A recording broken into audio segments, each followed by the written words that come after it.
Shalom, call her loyal, Wahawad, La Yahweh, Basham Yahushua, Basham Wadash. I'm honest to the elder apostles at Great Millstone who rule well. Honest citation to your Akim that's doing this work in true sincerity. Shalom to the few Akwa that believe this and learn. All right, this is a video. Uh, I didn't title it New Year's Eve of Destruction. Uh, Seeing I was watching other brothers get busy, I've been trying to battle with my health. But this work must continue, I chose to entitle this video, we're drawing, what was the title? It was, oh yeah, come. Another day close, another day closer to judgment. All right, another day closer to judgment. That's the name of this video. All right. And the reason being is that we're drawing nigh to the destruction, all right, of the place as America. And the reason being, the reason being is this place is wicked, and Heavenly Father has his eyes upon this sinful place. And I'm gonna start off a little different this time. I got some precepts. All right, so let's get into it without any further ado. Lord willing, this video is edifying. So let's as we Israelites like to say, let's get it cracking. Let's get it started. All right, so first let's go to the book of Zechariah 2, and let's go down to the 13th verse. It says, Zechariah 2 and 13. It says, "Be silent, O all flesh, before Yahweh, Basham Yahushua, for he is raised up out of his holy habitation."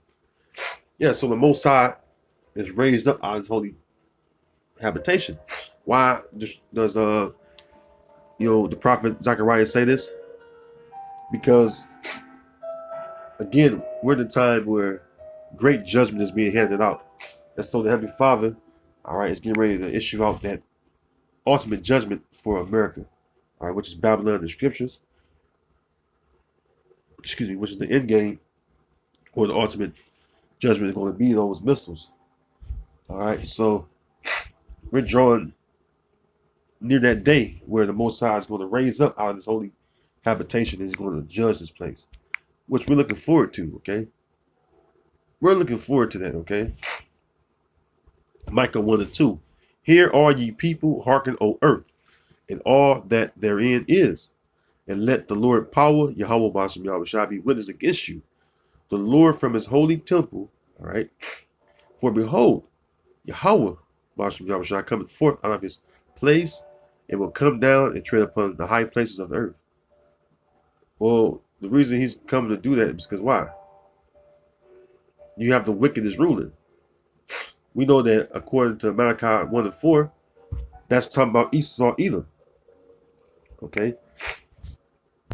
When you go into the Zondervan Compact Bible Dictionary, it tell you that Edom, all right, wasn't promised any mercy from the Heavenly Father. And it says that it's the only neighbor of us Israelites that wasn't promised any mercy. It has great future judgments. And we live in a time where those great future judgments, right, are coming to pass. Malachi 1 and 4, "Whereas Edom saith, we are impoverished, but we will return and build the desolate places. Thus saith the Lord of hosts, they shall build, but I will throw down, and they shall call them the border of wickedness, and the people against whom Yahweh, Bashim Yahushua, had indignation forever." So Edom, all right, Edom. Who is Esau? Edom. All right, it describes Esau, Edom in the Bible. This is something you don't learn in the church. All right, church won't teach you this. I've been talking with Israelites, and more and more Israelites warming up to me around here, and "Hey man, brother, I see you downtown, man." Or, "Hey man, I see you downtown, and what you be teaching?" Inquiring of the Lord, And one thing I always make mention about them or sorry, about the scriptures to them, is about the identity of the nations. All right, and the main nation I bring up, Esau, Edom, because why? When you read the scriptures with understanding, you'll come to grips with, man, this Esau, Edom character is mentioned several times. It's not anything good that's mentioned about Esau, Edom.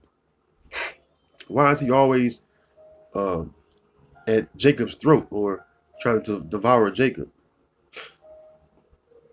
All right, because Esau, Edom is the so-called white man. All right, it describes him in the 25th chapter, all right, of Genesis as red hairy. He's red and hairy, all over like a garment. He's a cunning hunter. Only people I know that love to hunt are so-called white people. All right, says he's a man of the field, like to explore things. So one of the key things is that red pottage. All right, he ate of that red pottage, right? Whom he begged, all right, our forefather Jacob to give him because he was faint from exploring things out in the field or in the earth, because it says he's a man of the field. Jake don't like to explore nothing, but this Esau do, right? So the description fits him. He's Esau, Edom, all right. Now Esau means hairy, Edom means red, all right. So Genesis 36:8, thus dwelt Esau in Mount Seir. Esau is Edom, and these are the generations of Esau, the father of the Edomites in Mount Seir. So anytime you say Esau or Edom, it's the same being. It's referring to the same man. All right. The reason why he was called red because he lacked pigmentation. All right, which do so-called white people do. It's not hate. That's the truth. This is a world-known fact. So you're ruling. All right, you're the high mountain on the earth right now. All right, you're the top government right now. All right, let's go to Job. Gotta hit Job. All right, Job 9:24. It says, "The earth is given into the hand of the wicked." Well, we already know who the wicked is. Esau, Edom, so-called white man, begin with the central banking families on down. All right, you're the wicked. All right, the earth is given into the hand of the wicked. He covered the faces of the judges thereof. Yeah, you cover the faces of the real judges. All right, the real judges of the earth are us Israelites, the so-called Negroes, so-called Latinos, and so-called Native American Indians. We're the real judges of the earth. All right, but before us, all right, first and foremost, you have the Most High Heavenly Father Himself, Yahweh. All right, Yahweh is the Heavenly Father, and the Son Yahweh Shai, whom the world ignorantly called Jesus. All right, his true name is Yahweh Shai. They're the main two judges that you cover up. According to Esau, Edom, everyone's so-called white. The Israelites, the everybody, the Heavenly Father, His Son, Adam, Eve. Okay. I heard on a video the other day mentioned I think it was a black conscious dude on a podcast I was watching, and they were saying that the serpent was a black man in the garden. And then he actually maybe mentioned of Cain, I believe, too, but didn't have an understanding of what he was talking about. But he was right. The serpent was a man. All right. And also Cain, and the serpent were two men of color, because there was men of color back then. All right, so-called brown pigmentation men, and the first notable man that did not have any pigment, which it was stripped from him, was when he was Cain, when the serpent became Cain, and then after Cain, the flood came, and then after the flood, Cain came back as who? Esau, Edom. See, and Esau is ruling right now. What people are ruling? the Edomites. All right, so from there, now we know who's ruling. And on another thing too, let's get that before I move on. Let's get Second Esdras. Got to bring out Second Esdras. Great point to make here. All right, bear with me 1 second.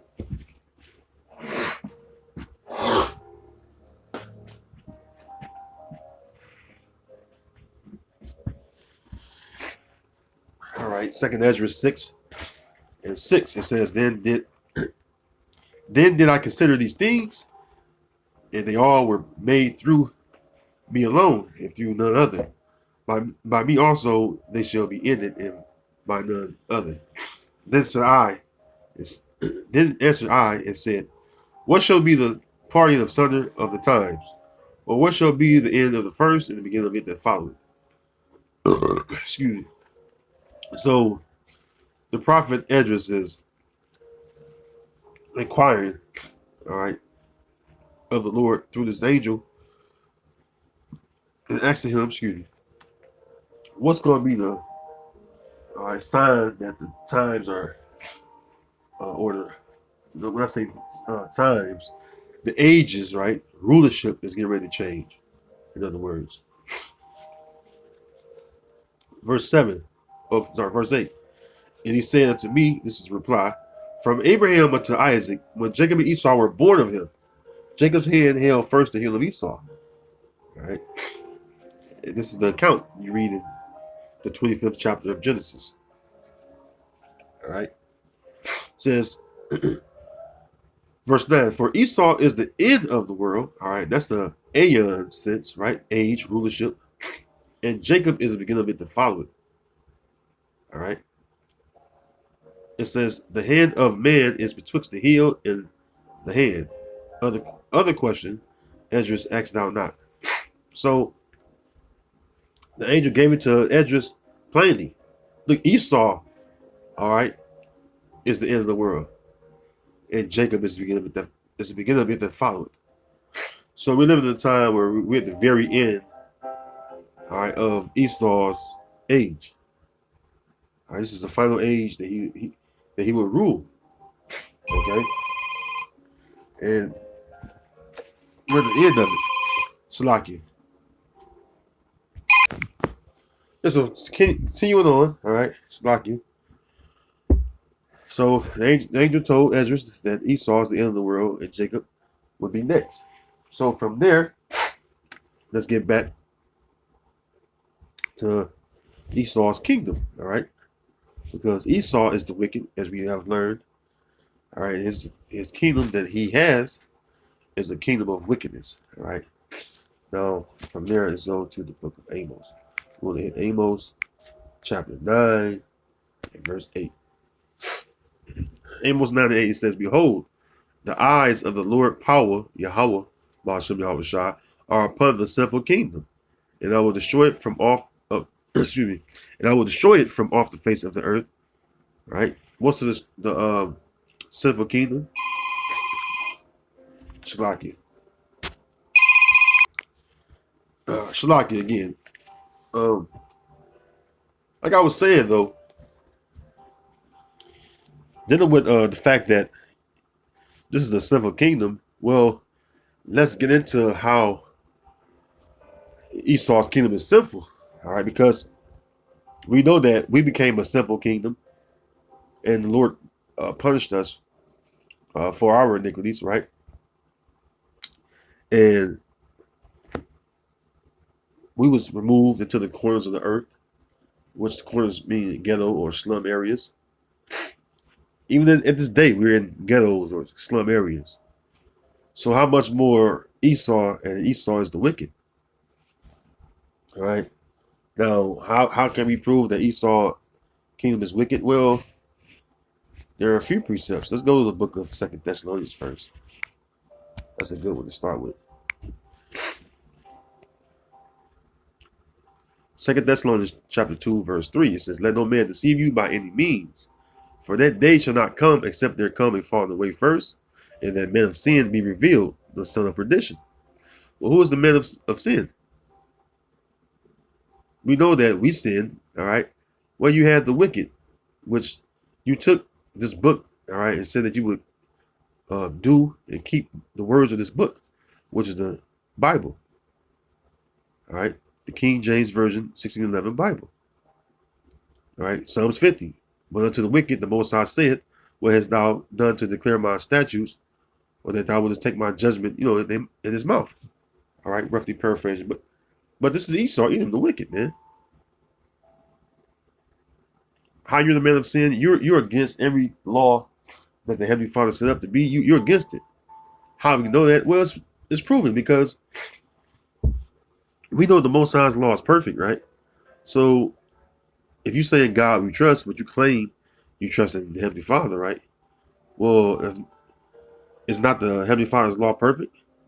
And if his law is perfect, why would you need to make your own law, which goes against the Heavenly Father's law?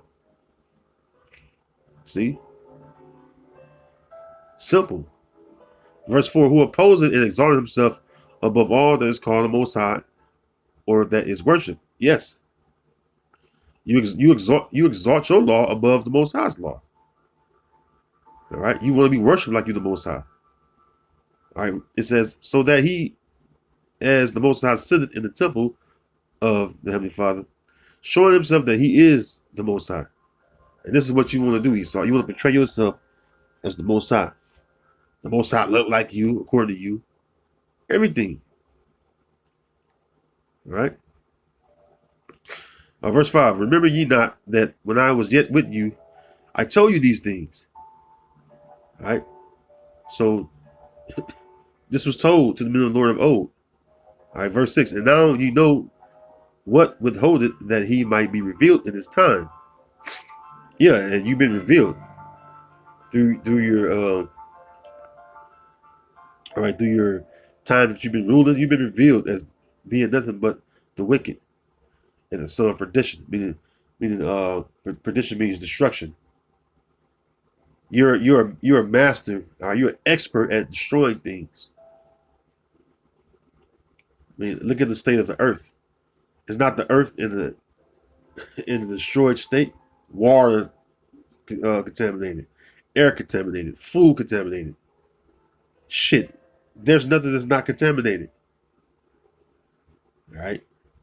Verse 7. It says, for the mystery of iniquity doth already work. Only he who now let it will let until he be taken out of the way. And it's the Most High. Just let you rule and let you expose your own self by your own what? Doings.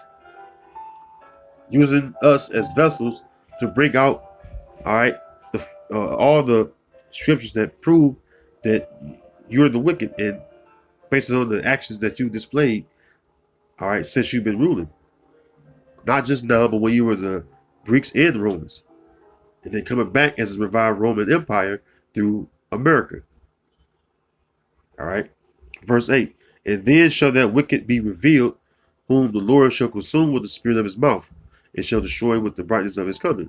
So now that you've been revealed, the Lord is preparing you to be consumed, all right, and destroyed from off the earth. All right, so verse 9, you can get that too. It says, even him whose coming is after the working of Satan, with all power and signs and lying wonders, and with all deceivableness and unrighteousness in them that perish. And that's you, Esau, because you hope that all of us Israelites perish. You use so many snares and traps to catch up Israelites so that they may perish, all right, in their iniquity and not turn into righteousness. That's the reason why you want us off the streets, because we're not a threat to you physically. All right, we don't pose a threat physically. We don't have no military. We don't have nothing to fight against Esau, except for what? The Lord's word. The scriptures is all we have to fight against Esau. But you want to do away with the Bible. All right, because we use the Bible in truth. So you use the Bible to deceive Esau. All right, so let's go to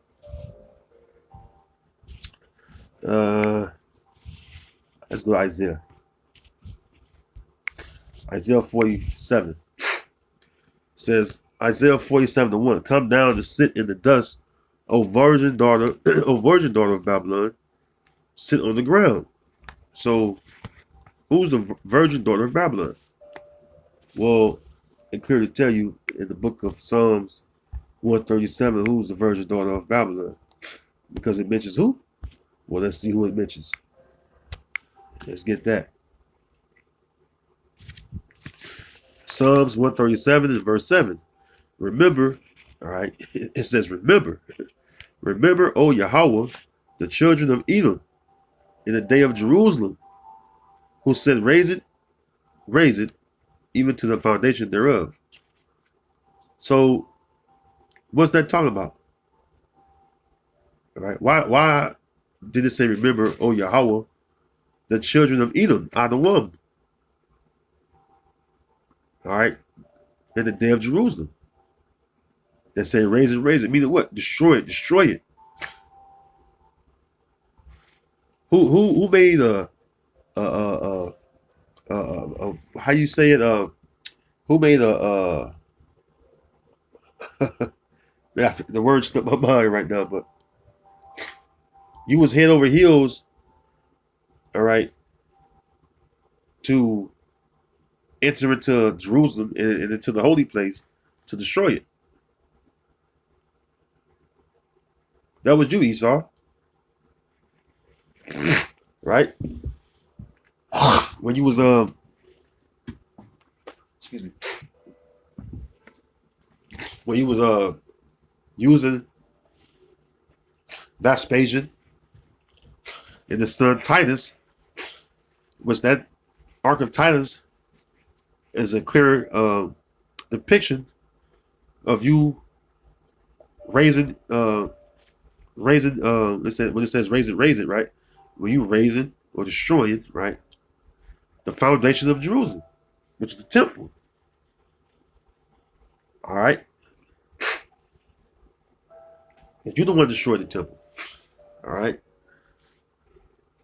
Always sought to destroy the temple. It says, verse 8, O daughter of Babylon, right? So it mentions Edom. Now it says, O daughter of Babylon, who art to be destroyed. So who's the daughter of Babylon or the virgin daughter of Babylon? Edom. O daughter of Babylon, who art to be destroyed. So we know who the daughter of Babylon is talking about. So let's go from there. Let's go back to Isaiah 47. That's all you need, you know. Isaiah 47:1. Come down and sit in the dust, O virgin daughter of Babylon, Edom, right? Sit on the ground. There is no throne, O daughter of the Chaldeans, for thou shalt no more be called tender and delicate. Right, because the whole world, right, all the nations are waking up to the fact that this is a wicked place. Even your own counterparts in Russia and EU countries are speaking out against you, man. I mean, damn near every segment I watch pertaining to America, so-called America, which is Babylon again, the virgin daughter of Babylon, they're all talking bad about this place. They clown you for your alphabet community. You know what I'm talking about. All you Akim out there and a few Akim out there listen. They clown you about that. You know, the alphabet community, the Rainbow Coalition, as I'm gonna call it. All right, the Rainbow community. They're clowning you about that on the news. These are your allied countries' citizens. All right, whether they call themselves journalists, news analysts, or what have you, but they're clowning you about that. I seen on the show Crosstalk where he was talking about you know how Babylon, which is America, talking about having you know those trans guys compete with women, and they were saying how ludicrous it was. And I was like, you know, it's crazy because your own people speaking out against you, Esau. See, verse 2: take the mills and grind. Sorry, take the millstones and grind mill. Uncover the locks, make bare the leg, uncover the thigh, pass over the rivers. Thy nakedness shall be uncovered, yea, thy shame shall be seen. And right now we're witnessing your shame. See, Afghanistan was a prime example of your shame. All right, the whole world see what you've done to Afghanistan. All right, the whole world see how you don't even live by your own so-called democracy, and how you go around the earth and destroy all these people, all these regime change policies that you carried out. You know, U.S. and NATO, even your own NATO members is looking at you sideways about that. Though they was alongside you, helping you destroy these places, right? It says, "Thy nakedness shall be uncovered; yea, thy shame shall be seen. I will take vengeance, and I will not meet thee as a man." So this is what we're getting ready to witness. All right, our Lord Yahweh Shah coming back in his angelic force. All right, not that old fleshly body he was in, but he's gonna come back in his angelic body. All right, it's pure force, pure power. All right, he's gonna meet you in the sky, or the firmament, if you will. All right.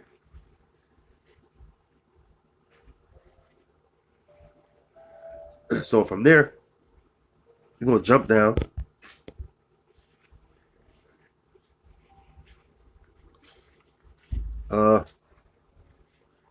To verse 5. Yeah, come. And it says, "Sit thou silent and get thee into darkness, O daughter of the Chaldeans, for thou shalt no more be called the Lady of Kingdoms." Yeah, you know, you had countries looking up to America at one point. Now most of the countries, they laugh at America. And what they say, "Who are you to tell us what to do? Look at your own country. Look at your own kingdom."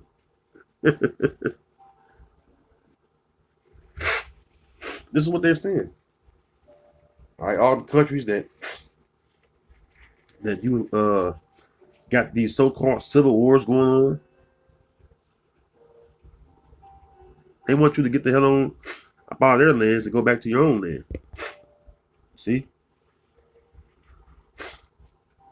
It says, verse 6, "I was wroth with my people, I have polluted my inheritance, and given them into thine hand. Thou didst show them no mercy." It says, you better believe this devil didn't show us no mercy, man. "Upon the ancient hast thou very heavily laid thy yoke." And that's true, you know. It says in verse 7, "And thou saidest, I shall be a lady forever, so that thou didst not lay these things to thy heart, neither didst remember the latter end of it." See, so you got the things you've done to us to pay for. All right, you need to consider the latter end, all right, of what would be the judgment for you put your hands on the Most High's apple. All right, because the scriptures call us the apple of the Most High's eye. Does it not? Matter of fact, before I read this in Nahum, let's get that. Zechariah was at 2 and about 7 or 8. Yeah, could. Well, Zechariah 2 and 8. "But thus saith Yahweh of hosts, after the glory hath he sent me unto the nations which spoiled you." For he knows it mentions the word nation with an S, meaning plural. Because it wasn't just Esau that destroyed us or spoiled us as a nation. It's all you heathen nations. Number one just being Esau. When you read in the 83rd chapter of Psalms, it mentions Edom first. It says, "After the glory hath he sent me unto the nations which spoiled you. For he that toucheth you toucheth the apple of his eye." So we're the apple of the Most High's eye. All right. So when you touch any so-called Negro, any so-called Latino, any so-called Native American Indian, you touch the apple of the Lord's eye. All right.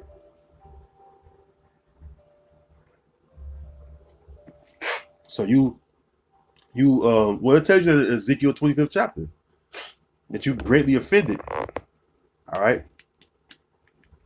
You greatly offended by what? Afflicting us Israelites, man. Starting with Judah on down, man.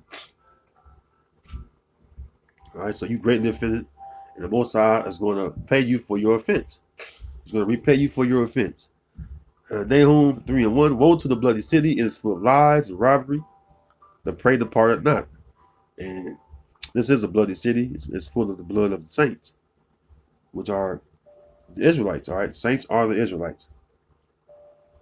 You read it in Psalms 148.